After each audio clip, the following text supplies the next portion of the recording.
Bonjour, c'est la deuxième leçon après la leçon de lecture. C'est une leçon de langue sous le titre La cause et la conséquence. Alors, on va séparer cette leçon en deux parties. La première partie, la cause, et après, on va parler de la conséquence. La cause, comme vous voyez comme définition, c'est un fait qui entraîne un autre fait. Exemple, il s'arrête car il est fatigué. Il s'arrête, c'est une phrase composée de deux parties. Il s'arrête, c'est la partie principale.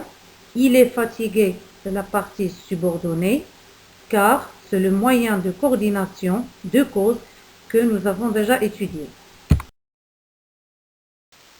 La phrase de cause, c'est la phrase qui répond à la question pourquoi. On cherche la cause. Pourquoi il s'arrête? Car il est fatigué. Alors nous pouvons changer le moyen car par d'autres moyens de cause. Par exemple, parce que, puisque, vu que, sous prétexte que, du moment que. Par exemple, il s'arrête parce qu'il est fatigué, puisqu'il est fatigué, vu qu'il est fatigué, etc.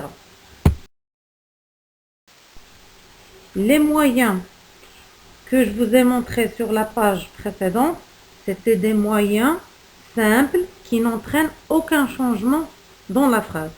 Maintenant, regardez les moyens de cause qui entraînent un changement. Vous voyez, changement, c'est écrit en rouge. Faites attention à ces moyens. Le même exemple, il s'arrête car il est fatigué. La cause, c'est il est fatigué. Mais dans l'exemple, on va relier ces deux parties par le moyen comme. La première remarque, où est-ce qu'on a écrit comme? C'est en début de phrase. C'est ça la condition pour utiliser ce moyen. Toujours en début de phrase. Alors, si le moyen est en début de phrase, ça veut dire que la phrase subordonnée viendra juste après et la principale en deuxième partie. Vous voyez, c'est le contraire de l'utilisation du moyen car. C'est-à-dire comme plus la subordonnée, il est fatigué, et la principale, il s'arrête. Le rappel entre parenthèses, comme est toujours utilisé en début de phrase. Un autre moyen qui nécessite un changement dans la phrase, c'est le moyen c'est parce que. C'est parce que, en début de phrase, pour donner la cause, c'est parce qu'il est fatigué, qu'il s'arrête, que c'est un moyen qui va attacher la subordonnée à la principale. Donc, c'est parce que, plus la phrase qui exprime la cause, plus que, plus la partie principale. Autre moyen toujours qui entraîne un changement, ce sont les deux moyens à cause de et grâce à. À cause de quand il y a une cause négative, grâce à quand il y a une cause positive. Alors revenons à la phrase il s'arrête car il est fatigué. On va utiliser à cause de plus un nom. Jamais après à cause de une phrase verbale. Toujours une phrase nominale. C'est-à-dire qu'on va nominaliser l'adjectif fatigué. Ça donne fatigue. Alors on efface le sujet, le verbe, il est, et on écrit directement le nom de l'adjectif. À cause de sa fatigue, ou bien à cause de la fatigue, il s'arrête. La même chose pour le moyen grâce à. Un dernier moyen qui entraîne un changement dans la phrase de cause, c'est le moyen non que plus un verbe au subjonctif plus mais plus la suite de la phrase. Toujours travaillant sur la phrase il s'arrête car il est fatigué. Alors des fois il est fatigué, ce n'est pas la cause vraie. Il y a une autre cause. Donc on va nier la première cause et on va donner la vraie cause. Par exemple, il s'arrête non qu'il soit fatigué, mais il est arrivé chez lui. Un autre exemple, il est absent car il est malade. Alors on va dire il est absent, non qu'il soit malade, mais il n'a pas travaillé ses devoirs. Par exemple, c'est la vraie cause, c'est qu'il n'a pas fait ses devoirs.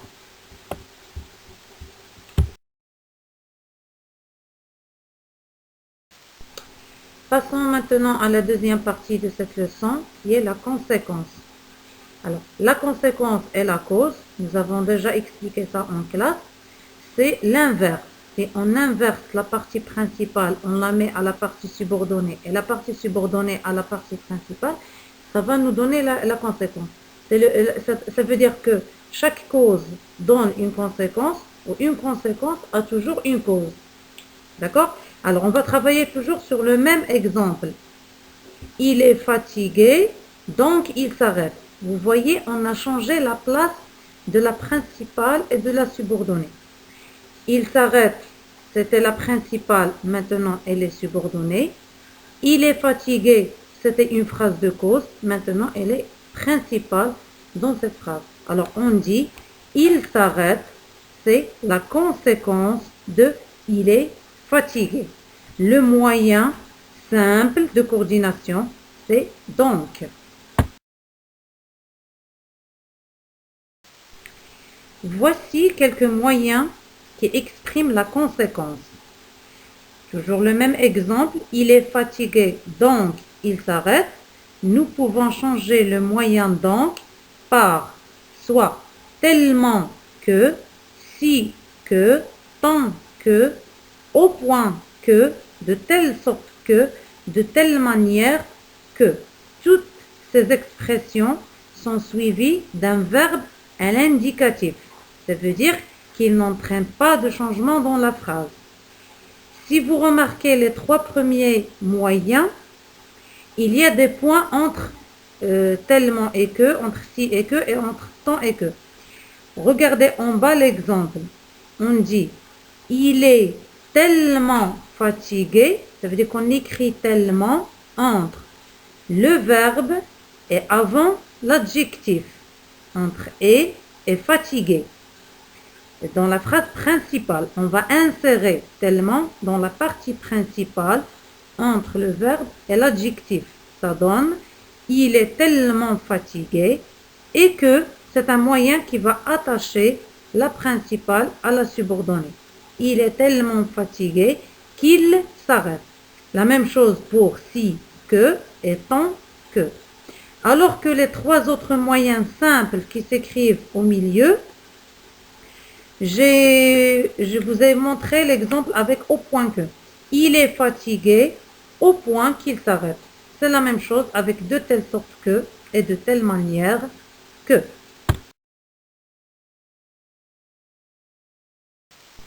Maintenant, regardez trois autres moyens de la conséquence, mais ces trois moyens entraînent un verbe au subjonctif.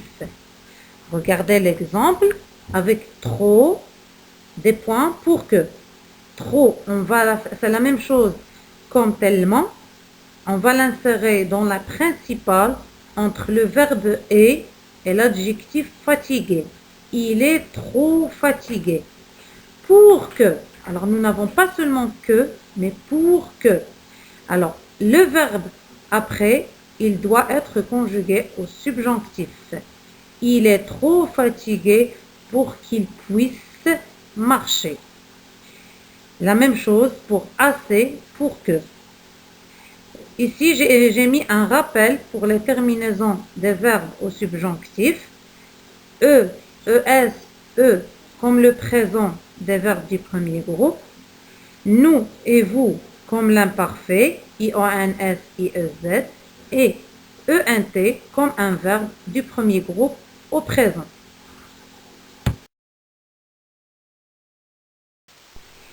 Cette leçon de langue, l'expression de la cause et de la conséquence, figure sur votre livre à la page 152. Alors que l'exercice je m'entraîne, vous allez chercher la page 153 et bien sûr, vous allez travailler l'exercice je m'entraîne la première fois avec des moyens de cause et les mêmes phrases, vous allez les travailler pour exprimer la conséquence. J'espère que vous avez compris cette leçon. Au revoir.